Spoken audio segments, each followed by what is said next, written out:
మహా పాపమైంది. ఎందుకు? సామాన్యుల బతుకుల్లో బుల్డోజర్ పెట్టింది. సో మారిపోయింది. మార్పు రావాలే, కాంగ్రెస్ కావాలన్నందుకు మార్పే, కాంగ్రెస్ తీరే మారిపోయింది. ట్రెండ్ మార్చిర్రు, బెండ్ అయిపోయారు. సో ఇది కాంగ్రెస్ పార్టీ యొక్క తీరైపోయింది. అంటే నేను చెప్తా ఉన్నాను యాక్చువల్గా ఎట్లాంటి పరిస్థితి అనేది నేను చెప్తా ఉన్నాను మీకు. సో రేవంత్ అన్న, మీరు పార్టీ పెట్టి బయటికి వచ్చినా మీకు ఫలితం లేదు. తెలంగాణ ప్రజలు మరో 10-15 సంవత్సరాలు కాంగ్రెస్ని నమ్మరు, ఇటు రేవంత్ రెడ్డి గారు పార్టీ పెట్టినా నమ్మరు. మీ మేలు కోరి చెప్తా ఉన్నా, డ్యామేజ్ కంట్రోల్ చేసుకోండి.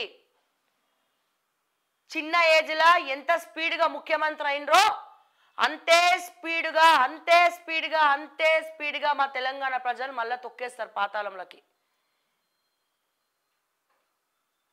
ఏ నాయకుడు వచ్చినా ఆ నాయకుడికి సరైన ఆక్సిజన్ ఏంది చెప్పాలనా?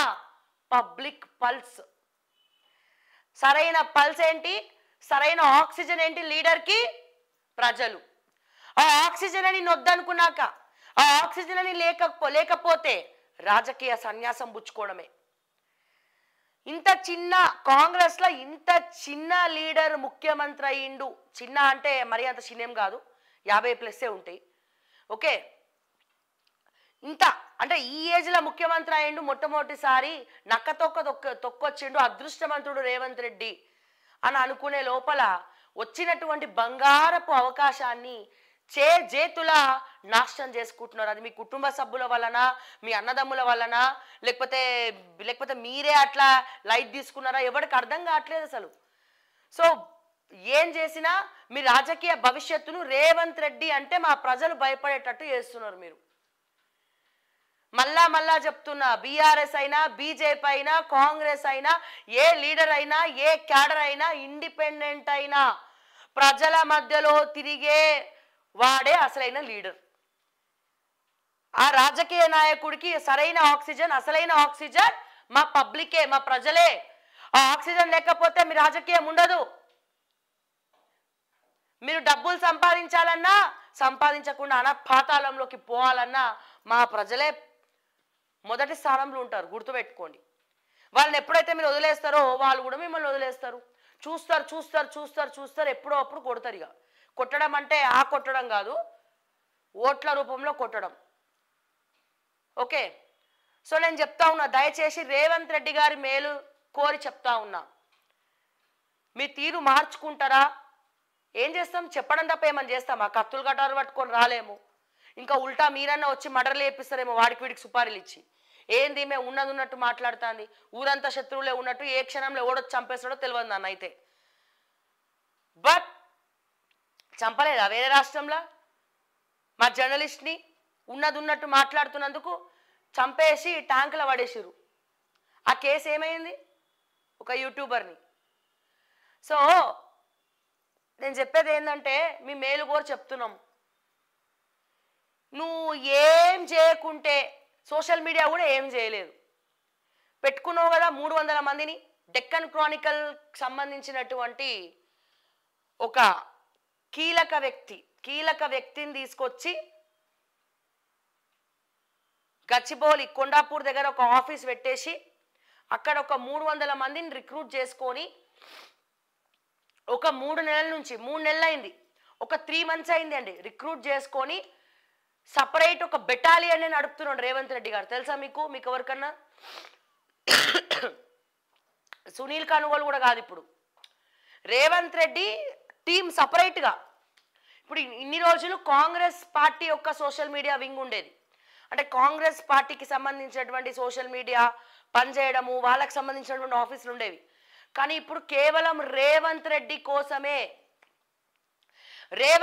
గారి కోసమే 300 మంది పనిచేస్తున్నారంటే మీరు అర్థం చేసుకోండి. ఇంతమంది పనిచేస్తుంటే కూడా వాళ్ళు ఎందుకు పనిచేస్తున్నారు? మాస్ వంటల మీద రిపోర్ట్లు కొట్టడానికి, మమ్మల్ని డ్యామేజ్ చేయనీకి, ఎవడన్నా చెప్తే నోరు నొక్కేనికి. సో ఇటువంటి వాటి కోసం పనిచేస్తున్నారు వాళ్ళు. ఇంత చేస్తుంటే కూడా ఎందుకు వ్యతిరేకత వస్తుంది? ఎందుకు వ్యతిరేకత వస్తుంది ఇంత చేస్తుంటే కూడా అంటే ఎందుకు వస్తుంది అంటే మీ చాతగానితనం మీ వైఫల్యం వల్లనే 300 మంది కాదు 3000 మందిని పెట్టుకున్న రేవంత్ తీరు మారకపోతే ఈ వ్యతిరేకత మారదు. ఏం చేసినా తలకిందులుగా తపస్సు చేసినా ఇదే పరిస్థితి. అందరూ అనుకుంటారు సోషల్ మీడియా వల్ల యూట్యూబ్ ఛానల్స్ వల్ల కాదని. అసలు కాంగ్రెస్ గెలిచిందే నిరుద్యోగుల వల్ల, కాంగ్రెస్ గెలిచిందే బీఆర్ఎస్ యొక్క అహంకారం వల్ల, కాంగ్రెస్ గెలిచిందే బండి సంజయ్ మార్పు వల్ల. యూట్యూబ్ ఛానల్స్ ఉన్నది ఉన్నట్టు చూపించినారు కొంతమంది, అందరు కాదు. కొంతమంది ఉన్నది ఉన్నట్టు చూపించారు యూట్యూబ్ ఛానల్స్లో, వాళ్ళ బాధలు చూపించినారు. ఆ బాధలు యూట్యూబ్ ఛానల్ ద్వారా వైరల్ అయినాయి కాబట్టి యూట్యూబ్ ఛానల్స్ అంటున్నారు. కానీ వాళ్ళు సరిగ్గా అడ్మినిస్ట్రేషన్ చేసి ఉంటే, అహంకారం చూపకపోయి ఉంటే, కొత్త వాళ్ళని మళ్ళీ తెరపైకి తీసుకొని వచ్చి ఉంటే డెఫినెట్గా ప్రజలు వాళ్ళని గుండెల్లో పెట్టుకుంటుండే, నో డౌట్ దాంట్లో. ఇప్పుడు మీరు అదే చేస్తున్నారు. వాళ్ళకి 10 సంవత్సరాలు వచ్చింది, మీకు 10 నెలలు కూడా కాకముందే వచ్చింది అహంకారం. ఎవరిని కలిసిర్రు, ఎంతమందిని కలిసిర్రు? ఇప్పటి వరకు ప్రజలు ఎవరన్నా కలిసిర్రా? మీ ఎమ్మెల్యేలను కలిసిర్రా? ఎవరితో అన్న మాట్లాడినరా? ఇప్పుడు సామా రామ్మోహన్ రెడ్డి అని ఒక పర్సన్ ఉన్నాడు. సో అతను ఉన్నది సోషల్ మీడియా చైర్మన్ పదవి ఏదో ఇచ్చిర్రు. కానీ పోయి ఇంటర్వ్యూలు ఇచ్చేది శాటిలైట్ మీడియాలో ఇస్తాడు, డిబేట్లు ఇస్తాడు. మేము ఎవరం అడిగినా ఇంటర్వ్యూలు ఇవ్వడు. మరి సమాధానం చెప్పలే దమ్ము లేదా, మరి భయమా, అది తెలియదు. సరే, ఆ విషయం కూడా పక్కన పెడితే, మరి రేవంత్ అన్న నా బుజ్జి కన్నా మొత్తం తారుమారైపోయింది రేవంత్ రెడ్డి గారు. కాంగ్రెస్ని బయట ఉన్నది ఉన్నట్టు మాట్లాడి బయట పొట్టు తిడుతున్నారు కాంగ్రెస్ పార్టీని, తీరు మార్చుకోవాలి అని చెప్పి మరి సోషల్ మీడియా స్టార్ ఎవరు సామా రామ్మోహన్ రెడ్డి గారన్నా పోయి రేవంత్ రెడ్డి గారికి చెప్పాలనా? చెప్పిండా? చెప్పలే. ఆయనకేదో ఎమ్మెల్సీ కావాలంటే ఆయన పాపం కింద మీద పడి ఎమ్మెల్సీ కోసం ప్రయత్నిస్తుడు. నేను సూపర్ స్టార్ రజనీకాంత్, నాకు ఎమ్మెల్సీ కావాలి అని చెప్పి మా సామా రామ్మోహన్ రెడ్డి గారు పోయి వీర లెవెల్లో ప్రయత్నిస్తున్నాడు, వీర లెవెల్లో చేస్తున్నాడు. అంటే ఎవరి స్వార్థాలు వాళ్ళు చూసుకుంటున్నారు తప్ప రేవంత్ రెడ్డికి చెప్పే దమ్ము ఎవరికి ఉందా? ఎవరైనా చేస్తున్నారా? ఎవరు చేస్తున్నారు? ఎవరు చెప్పేటోళ్ళు లేడు. గతంలో బీఆర్ఎస్కి ఆ కేటీఆర్ పక్కన భజనా మండలి తయారైంది. ఇప్పుడు రేవంత్ రెడ్డి గారికి భజనా మండలి తయారైంది. భజనకే పరిమితం ఇక. అంతేగాని ఇట్లా అవుతుంది, మొత్తం నెగటివ్ స్ప్రెడ్ అవుతుంది, మొత్తం అయిపోయింది, కుంభమునిగిపోయింది, రాజకీయ సన్యాసం, విజన్ ఉన్న లీడర్ అంటాడు. రైజింగ్ తెలంగాణ అంటే ఏడ రైజ్ అవుతుందో నాకు అర్థమవుతలేదు. సారీ టు సే దిస్ ప్రజలారా, ఇవన్నీ కూడా దీంట్లలో ఉండవు. కానీ ఏంటంటే ఒక బాధ, ఎందుకు ఈ పరిస్థితి, ఎందుకు ఈ దిక్కుమాలిన దుస్థితి వచ్చింది మనకు అనేది అర్థం కావట్లేదు.